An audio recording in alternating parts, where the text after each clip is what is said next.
Salut, alors aujourd'hui on fait un podcast un peu spécial parce que j'ai une invitée et je vous avoue que je suis trop contente parce que j'avais vraiment envie de faire des podcasts où je pouvais parler avec d'autres et partager un peu les expériences, pas tout le temps parler de la mienne.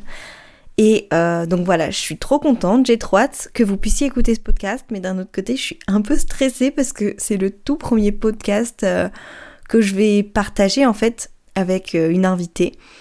Mais j'arrête le mystère, je vous dis qui c'est Romane Park, une actrice de 20 ans. Elle a joué dans la saison 11 et 12 de Scam France dans le rôle de Jade. Je sais pas si vous avez vu cette série, mais si vous l'avez pas vue, foncez parce qu'elle est vraiment incroyable cette série et vous allez pas le regretter. Mais si vous n'avez pas vu, ou que même si vous avez vu, Romane Park, elle a dernièrement joué dans Demain nous appartient, dans le rôle de Lilou Clavel. Mais elle a aussi joué dans un long métrage qui va bientôt sortir, donc restez à l'affût. Je vous mets le générique et puis ensuite on commence. Non mais en vrai des fois je me dis... Pourquoi pas ? Pourquoi pas ? Pourquoi pas ? Pourquoi pas ? Pourquoi pas ? Pourquoi pas ? Pourquoi pas ? Un podcast par Onoa. Salut Romane, alors je t'ai déjà un peu présenté, mais est-ce que tu peux nous dire rapidement ce que tu fais actuellement ?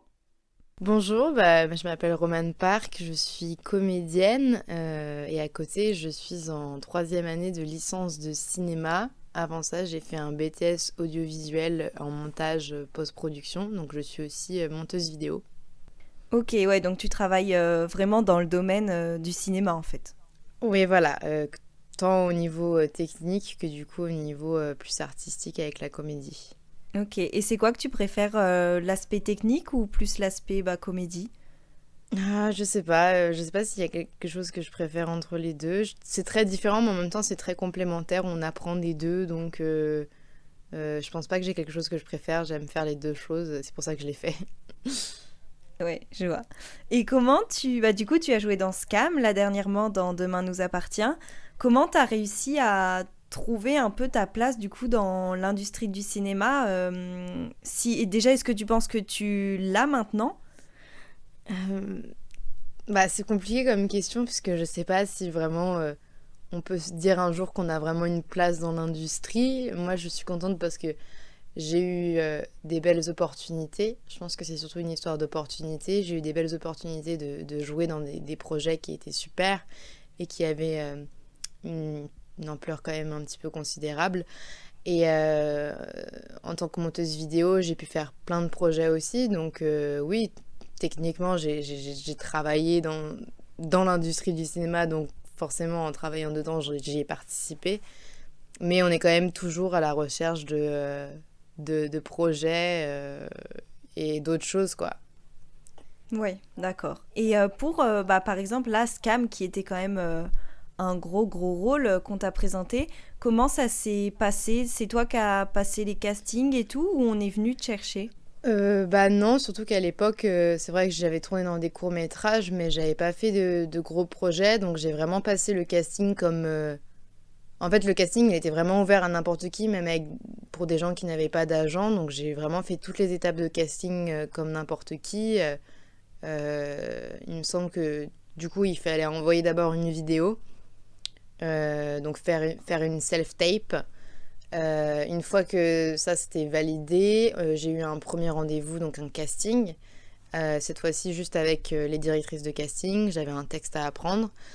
Et après on m'a rappelé, donc cette fois-ci pour un rendez-vous avec la réalisatrice, donc pour un callback. Et après ça c'était validé. Donc c'était vraiment un parcours de casting classique, n'importe qui aurait fait ça, quoi. C'était vraiment pas du tout, ils sont pas venus me chercher, c'était comme ça. Ouais, ok. Et du coup, jouer dans Scam France, ça a un peu boosté ta carrière, un peu, non ? Oui, forcément, c'était une série avec quand même déjà une fanbase un peu établie et qui forcément a apporté pas mal de vues. Donc ça m'a... Déjà, en tant que comédienne, c'était super comme expérience parce que ça m'a formée sur un plus gros projet. Et pour la visibilité aussi, c'était super. Je sais que plusieurs fois, sur plusieurs clips de Scam, on a eu beaucoup de vues, tout ça. Donc ça, c'était super. Ouais, c'est trop cool. Et ça t'a pas... c'était pas impressionnant, un peu inattendu, ou non, globalement, tu l'as bien vécu un peu ? Par rapport à Bah, l'engagement, ouais, les vues. l'ampleur que ça a pris en fait. Bah ouais, enfin en fait, on s'y attendait un petit peu puisque pour le coup, comme je l'ai dit, moi je connaissais déjà Scam avant, donc j'avais un petit peu conscience de l'ampleur du projet. Mais c'est vrai qu'on réalise jamais trop jusqu'à ce que ça sorte, mais on a eu pas mal de réunions, notamment avec la production, la productrice, etc., qui vraiment nous a un peu briefé sur le sujet, nous a parlé des expériences des anciens acteurs. Donc on était relativement prêts, mais c'est toujours impressionnant, c'est sûr, de se faire reconnaître dans la rue, d'avoir des gens qui veulent prendre des photos avec toi alors qu'il y a quelques mois tu Bah t'existais oui. pas. Enfin voilà, c'est toujours impressionnant, mais on s'y fait, enfin on s'y adaptait en tout cas. Ok. Et du coup, bah, ça doit faire super plaisir, non? D'un côté qu'on te reconnaisse et tout. Ouais, ouais, oui, c'est sûr que on s'y fait toujours pas, hein. Je me fais pas non plus arrêter toutes les 2 secondes dans la rue, mais c'est toujours les gens sont toujours trop gentils quand ils viennent nous parler. Souvent, quand on sort avec même les autres acteurs de Scam qui sont vraiment mes amis maintenant, les gens sont trop contents de nous voir en groupe, donc on discute et puis c'est toujours super bienveillant. C'est pas non plus une ampleur en mode star, donc Ouais. c'est vraiment super des Mm. petits groupes bienveillants où on peut vraiment discuter avec les gens. Souvent, c'est des gens qui ont notre âge en plus, donc, Ah oui, donc c'est donc ouais, ouais, c'est ouais, cool. surtout que là, globalement, les spectateurs de Scam, je pense qu'ils sont super bienveillants et c'est, enfin, voilà, c'est Ouais, un bah bon ouais. public.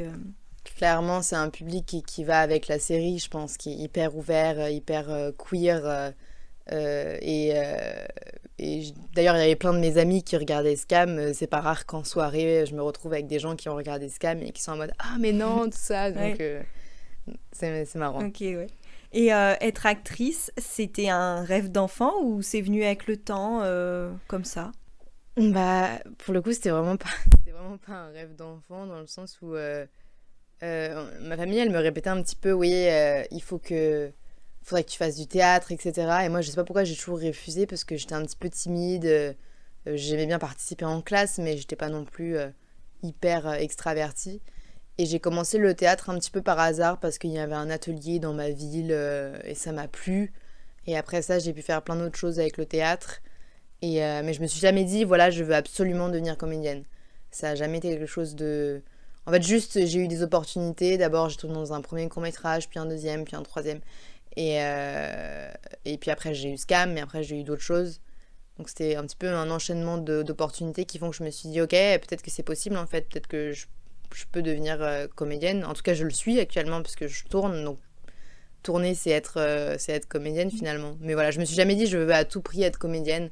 Comme en plus, j'avais le montage, du coup, à côté. Il y avait un petit peu un truc de Ouais, t'avais. je prends les opportunités qui Oui, viennent. ok. Et du coup, bah, je voulais te poser la question à quel moment tu t'es dit, bah, pourquoi pas concrètement me lancer dans le cinéma, mais du coup, ça y Ouais. répond un petit peu. Ouais, ça, c'est venu avec le Ouais, temps et. ouais, voilà, il n'y a pas un moment où je me suis dit, vas-y, go. Je pense que c'était juste. Après, c'est vrai que chaque opportunité, c'est un petit peu un moment où tu te dis, ok, go, j'y vais, puisque ça fait toujours un petit peu peur d'être soit prise en casting, soit de participer à des castings ou quoi. Donc, déjà, c'était un peu un parti pris pour moi de me dire, ok, je commence à regarder pour des castings. Ouais. Mais après, mon premier court-métrage, j'ai aussi cherché un agent et j'ai eu un agent. Donc, il y a aussi ça. Je me suis dit, ok, je me lance quand même un petit peu dedans, tout en gardant des choses à côté. Mais c'est vrai que forcément, avoir un agent, ça fait que t'es déjà Oui, dans le t'es milieu, déjà quoi. dans le. Ouais. Et bah, justement, du coup, t'as quand même fait le choix de participer à des castings et tout. Et il n'y a pas des fois où bah, t'avais un peu peur ou tu regrettais peut-être, tu t'es dit, ah mince, je suis pas prête pour le moment ou non. Bah, c'est toujours impressionnant les castings pour le coup. Moi, ça fait combien de temps? Ça va faire 4 ans depuis mon premier projet, ouais, presque. Ça va faire 4 ans. Et du coup, je pense qu'avec le temps, déjà, on dédramatise un petit peu la chose. Mais surtout, en fait, il y a un truc sur les castings, c'est que ça reste du travail. Dans le sens, en fait, c'est un mélange entre une interaction sociale, puisque clairement, en fait, tu viens et ça dépend si ton caractère, si toi, tu matches avec le réalisateur, avec les directrices de casting, avec les directeurs de casting. Et il y a aussi un truc de travail, c'est-à-dire que tu reçois voilà, ton texte, tu le prépares. Il y a même des gens qui font appel à des coachs, par exemple, pour préparer des Ah castings. ouais. Et t'arrives au casting. Moi, je me suis toujours dit, j'arrive au casting avec une proposition. Une proposition de travail, une proposition de personnage. Donc j'arrive, je fais ma proposition, et puis on verra bien. Voilà, parfois la proposition, elle plaît vachement et ça fonctionne bien. Et souvent, la proposition ne matche pas. J'ai reçu des dizaines et des dizaines de noms ou jamais de réponse, mais ça fait partie intégrale vraiment du Oui. métier de Mais comédienne, du coup, quoi. les premières fois où bah, tu t'es lancé et que t'as reçu des noms, ça devait être un peu difficile, non? Ouais, bah c'est toujours difficile de la rejection et avoir des noms. On est surtout pas trop habitué en fait à avoir des choses aussi claires de Ouais. sélection, on va dire. Parce que là, vraiment, c'est de la sélection, quoi. Et ça repose sur tellement de choses, ça repose sur beaucoup de chance, de travail, de bons moments. En fait, il y a tellement de facteurs qui sont autres que nous-mêmes que c'est comme ça qu'on dédramatise un petit peu la chose. C'est qu'en fait, c'est pas personnel du tout, un refus de casting. C'est pas parce la production t'a détesté, c'est vraiment c'est plein de choses, quoi. Et donc au début, c'est vrai que c'est compliqué. Moi, la première, j'étais toujours super stressée. Et d'ailleurs, ça me le fait toujours en casting, par exemple, je suis très calme, mais j'ai les jambes qui Ouais. tremblent. Voilà, Oui, c'est des choses. ça disparaît C'est des pas. choses. Enfin, voilà. Non, c'est des choses qui. Moi, je suis d'une nature en plus un peu angoissée, stressée, tout ça, donc c'est vraiment pas des choses qui disparaissent, mais c'est une routine qu'il faut s'y faire, puisque c'est vraiment. Bah, tous les mois, on passe des castings tout le temps, donc Ouais, c'est. t'apprends à vivre avec maintenant. Ouais, voilà, c'est ça, on apprend à vivre avec. Mais c'est vrai qu'une fois que moi, mon casting est passé, je suis plutôt soulagée, quoi. Ouais, bah oui. Et Mais ouais, non, voilà, c'est tout. ok. Bah, et quand ton entourage, enfin, quand tu t'es lancé du coup dans les premiers castings, ton entourage, il en a pensé quoi de ce choix? Du coup, il disait qu'il fallait que tu fasses du théâtre et tout, mais ils te soutenaient ou ils étaient plus pour que tu continues encore un petit peu bah, les études de cinéma et que tu te lances après? Bah, on va dire que moi, mes parents, ils m'ont jamais imposé quoi que ce soit. Tu vois, ils m'ont jamais dit, tu vas être ça, tu vas faire ça. Ils ont toujours été plutôt libres sur mes choix. Ouais, Et donc moi, en fait, dans ma tête, je m'étais dit, je veux absolument faire des études parce que, voilà, c'était dans ma tête. Je voulais faire des études, hmm, c'était comme ça. Et donc, en fait, j'ai tourné à mon premier court-métrage quand j'étais en terminale. Donc, ça a un peu interféré avec mes études, mais c'était pas très long, c'était un court-métrage. Donc, forcément, c'était OK pour mes parents, quoi. Et après, quand je me suis lancée dans mes études supérieures, j'ai eu SCAM bah, vraiment pas longtemps après, quoi, en deuxième année d'études supérieures. Et c'était vraiment une grande surprise. Et je me souviens que ma mère, elle m'avait envoyé un message en mode genre, quand j'avais annoncé à ma famille, elle m'avait dit, mais on fait quoi maintenant? ouais. C'était un, c'était un peu un truc, waouh, quoi, ça paraissait pas trop réel, mais pour le coup, ils m'ont soutenue et moi, j'ai vraiment dit que je voulais continuer les études en même temps. Donc, c'était pas des mois faciles parce que du coup, j'ai tourné sur Scam pendant 2 mois. Avec la préparation, ça a fait bien 3 mois où j'ai loupé beaucoup de cours. Mais voilà, mes parents m'ont jamais. Enfin, ma famille ne m'a jamais critiqué pour ce choix, mais mes proches non plus. C'était plus une histoire de voilà, fais attention quand même, soit à ne pas trop faire de choses en même temps, parce que c'est vrai qu'au bout d'un moment, t'es un peu en burn-out, et en même temps, ils étaient super fiers, ils étaient super contents, et même encore, là, sur Demain nous appartient, ils sont super contents pour moi, ils regardent tout, ils sont à fond. Ah oui, bon, bah ça doit vraiment bien aider, je pense, de savoir que Ouais, voilà, tu te... bah Ouais, clairement, ils ont tout regardé, même Scam, alors que c'est plutôt une série pour bah adolescents, mais oui. voilà, il y avait toute ma famille qui regardait, même mes grands-parents, donc c'est Ouais, bah c'est trop cool. Ok, donc c'est toujours cool. bah oui. Et justement, gérer les cours en même temps que les tournages, c'était pas trop compliqué. T'as dit que t'avais loupé quand même un peu. L'école, genre, elle te faisait, elle était gentille, enfin. Non, c'est pas ça que je veux dire, mais tu vois ce que je veux dire ou pas? Oui, je vois, je Ouais. comprends. Bah, en fait, en plus, moi, j'étais en BTS, et du coup, en BTS, c'est vraiment une formation un peu comme en prépa, enfin, c'est littéralement comme une prépa, on était 10, 15 par classe, Ah quoi. oui. Et c'était, déjà, c'était une sélection, enfin, la formation était hyper sélective, donc ils faisaient vraiment attention aux gens qui rentraient dedans, donc j'avoue que quand je leur ai annoncé que je devais partir en tournage, ils n'étaient pas super contents parce que, en plus, les cours sont compliqués, le rythme est plutôt élevé. Et on avait cours vraiment du lundi au vendredi, 8h, 18h, quoi. Ouais. Donc, c'était pas vraiment comme la fac où je suis maintenant, où ils sont plutôt plus cool quand on est salarié, ou alors les horaires sont un peu moins élevés. Mais du coup, mes profs ont été super, vraiment super à ce sujet, parce qu'en gros, j'avais déjà fait une année de BTS qui s'était super bien passée. Et du coup, ils m'ont grave aidé auprès de l'administration et tout pour pouvoir négocier un peu le fait que je parte en tournage.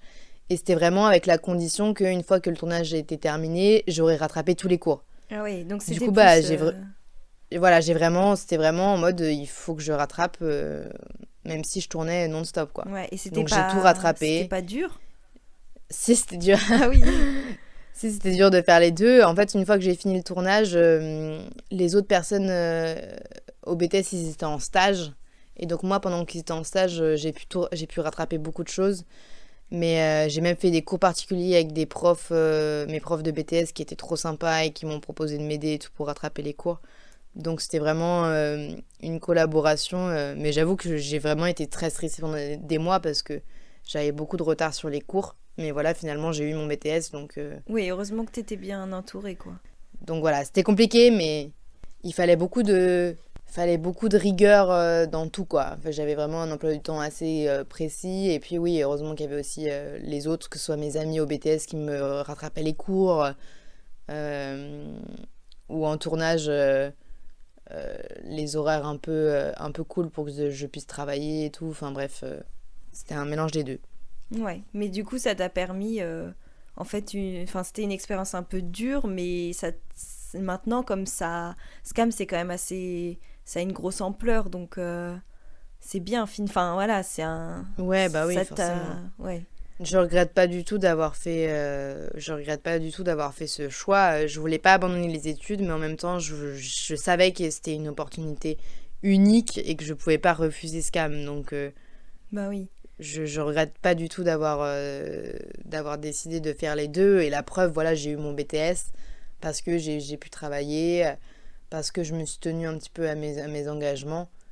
Et voilà. Ouais, ok. Et concernant le cinéma, c'est pas trop dur de jouer des rôles qui sont peut-être différents de toi? Je sais pas si, là par exemple, Jade dans Scam, je sais pas si c'est différent de toi, mais si vraiment c'est l'opposé, ou même si ça te ressemble, c'est pas compliqué. Je pense que c'est le métier de comédien, Oui. de s'adapter justement. Je pense que ce serait très chiant d'avoir tout le temps le même rôle, tout le temps les mêmes caractéristiques. Là, par exemple, Jade, c'est vrai qu'à plusieurs abords, et mes amis m'ont dit, oui, elle te ressemble un petit peu. Et c'est pas faux, elle était plutôt proche de ma personnalité à moi. Mais par exemple, sur Demain nous appartient, là, je joue le rôle de Lilou. Lilou, c'est vraiment l'opposé de Jade, quoi. Je pense que si on faisait rencontrer les deux personnages, elles se détesteraient. Ouais. Et c'était super intéressant déjà d'être prise dans un rôle comme ça, parce que c'est vrai que moi, on me donnait plutôt des rôles un peu mimi, un peu comme Jade. Ouais. Et là, c'était un peu la première fois que je passais un casting de ce genre-là. Et le fait que j'ai été prise, ça m'a fait plaisir, quoi. Ça prouvait que du coup, je pouvais vraiment jouer plusieurs rôles. Mais c'est super enrichissant de jouer plusieurs rôles, de se construire vraiment une personnalité. Et même quand c'est des rôles qui changent vraiment beaucoup de ma personnalité de base, c'est pas moi, quoi. Une fois que je suis sur le plateau, c'est vraiment pas moi. Je me dis que je suis Lilou, je connais l'histoire de mon personnage, je connais ses réactions, et au fur et à mesure, en fait, tu connais vraiment comment ton personnage réagirait dans ce moment-là. En fait, il faut se faire confiance, il faut faire confiance à son personnage pour qu'il il réagisse comme son caractère le ferait, quoi. Mais c'est vraiment un travail à construire sur le temps. Oui, mais c'est vrai que de toute façon, oui, c'est la base du comédien, de l'acteur, actrice. Enfin, ouais, c'est ça en fait. Ouais, voilà, c'est ça, c'est construire son personnage. Que ce soit en termes de références. Moi, je sais que par exemple, pour Demain nous appartient, il m'avait donné pas mal de références d'autres films ou d'autres séries. Donc là, on va puiser dans ces références, on va aller regarder tout ça, regarder même des analyses de personnages parfois. Et puis après, voilà, c'est au fur et à mesure on reçoit les textes. Et en fait, des textes découle une personnalité, découle plein de choses. Et avec les discussions avec les auteurs, les discussions avec les coachs, etc., tu construis quelque chose qui n'est pas toi, quoi. C'est vraiment ça, en fait, le jeu. Ouais, mais du coup, ça doit être super intéressant et enrichissant, comme tu l'as dit, parce que ouais, t'apprends plein de trucs. Ouais, c'est clair. Et là, par exemple, en juin, je joue clairement un peu une peste dans Demain nous appartient. Bah, c'est super. Tout le monde m'a dit, ah, t'as trop de chance de jouer ça et tout. Et c'est vrai, parce que ça change vraiment de ma personnalité de base. Donc, c'est vraiment, je joue de A à Z, quoi. C'est limite un peu théâtral. Jamais de ma vie, je dirais ce qu'elle Ouais. dit dans la série, par exemple. D'accord. Et bah justement, donc là, c'est un rôle complètement différent. Tu as toute cette expérience, comme t'as pas fait trop de théâtre, t'as dit, tu l'as acquise un peu comme un don, ou c'est avec le temps, avec tes études et tout, t'as eu ces compétences en fait. Bah, déjà, avec le théâtre, j'ai quand même eu des bases de jeu qui font que ça te débloque sur pas mal de choses. Le théâtre, ça t'apprend plein de choses, que ce soit sur comment te placer, comment apprendre tes textes, lire des choses. J'ai quand même fait 5 ans de théâtre et du coup, ça m'a pas mal forgé sur ça. Ah oui, quand même, Et ok. après c'est des mécanismes qu'on prend, puis on est vraiment super bien accompagné, que ce soit avec les réalisateurs qui donnent des indications de jeu, mais aussi voilà les lectures avant de scénario, où vraiment on essaye de placer des intentions sur les textes. Là, sur Demain nous appartient, on a des coachs, par exemple, qui nous aident vraiment à nous rappeler les intentions pour les personnages, à nous rappeler l'histoire, nous rappeler là où on en est. Euh, donc ouais, c'est un travail un peu collaboratif. Je sais pas si c'est de l'ordre du don. Je pense que tout le monde pourrait jouer. Euh, je pense que tout le monde a un petit peu de comédie en soi. Certaines personnes l'ont plus facilement que d'autres. Mais moi, j'ai toujours été plutôt à l'aise avec ça. Mais je dis pas que c'est un travail facile du tout. Par exemple, franchement, moi, au début, sur Demain nous appartient, j'étais un peu perdue. J'avais un peu du mal à me projeter dans le personnage. Et maintenant, c'est bon, ça va mieux. C'est vraiment, il faut avoir le temps de travailler et aussi de laisser un peu les choses faire, d'être le plus naturel possible tout en pensant que voilà, c'est pas toi.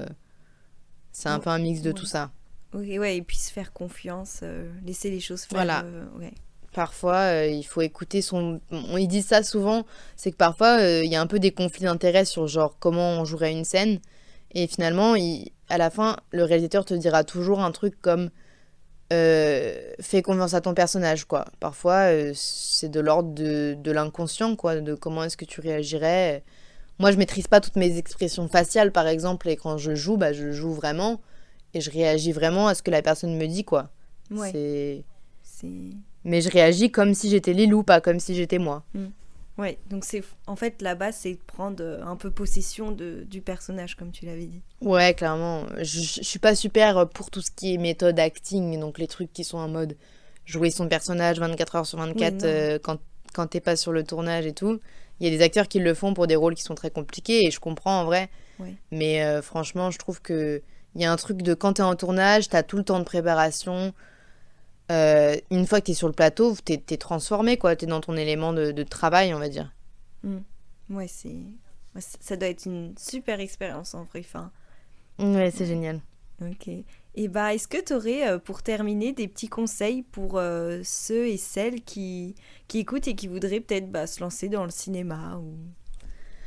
Bah déjà, n'hésitez pas, parce que je sais qu'il y a beaucoup de gens qui tout le temps m'envoient des messages, me parlent de ça quand je les rencontre en vrai, de j'aimerais trop me lancer moi aussi, et moi je pense qu'il y a rien qui les arrête finalement, que ce soit en tant que comédien, que ce soit en tant que technicien. Voilà, si vous voulez faire des choses techniques dans le cinéma, n'hésitez pas, il y a plein de BTS qui sont publics, il y a aussi des écoles privées. Il y a plusieurs écoles, il faut les tenter, il faut faire des dossiers. Avec un peu de chance, ça passera. Même si vous n'avez pas le cachet pour, même si vous n'avez pas fait les bonnes études pour, le cinéma, c'est vraiment une histoire de personnalité, d'envie et voilà, de continuer, de persister. Et pour la comédie, voilà, c'est pareil. Il faut aussi ne pas se décourager si on a des noms, ne pas baisser les bras directement. être persévérant. Et surtout, il y a plein de choses qui existent maintenant, même si on n'a pas d'agent, même si on n'a pas de formation. Il y a des groupes Facebook de casting, il y a des directeurs de casting sur Instagram.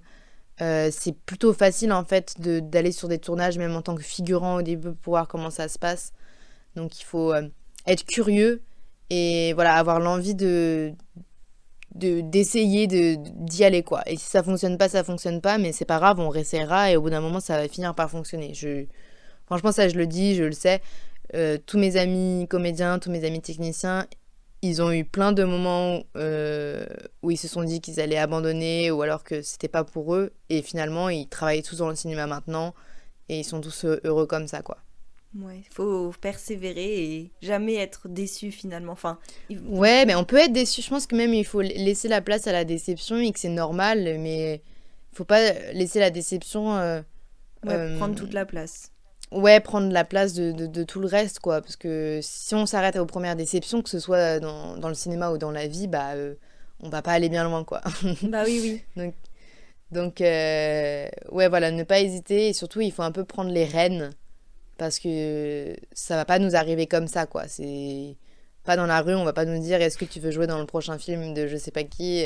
Ouais. Il faut y aller et il faut vaincre un peu si on est timide, il faut essayer de vaincre un peu la timidité. Mais en même temps, on peut être timide. Il y a plein d'acteurs qui sont timides, mais c'est pas pareil. Et puis ouais, le théâtre, c'est super aussi pour commencer la comédie. Il y a plein de cours de théâtre un peu locaux et tout, voire même gratuits. Faut se renseigner, quoi. Ok. Merci beaucoup pour tous tes conseils et ton temps. On te retrouve du coup tous les soirs sur TF1 dans Demain nous appartient. Voilà. Et puis merci beaucoup. Merci à toi, ça m'a fait très plaisir. Salut. Salut. Voilà, c'est la fin de notre épisode. Je vous remercie de m'avoir écouté jusqu'au bout et d'avoir écouté le parcours de Romane. J'espère que ça vous a plu et on se retrouve dans 2 semaines pour un prochain épisode. Merci.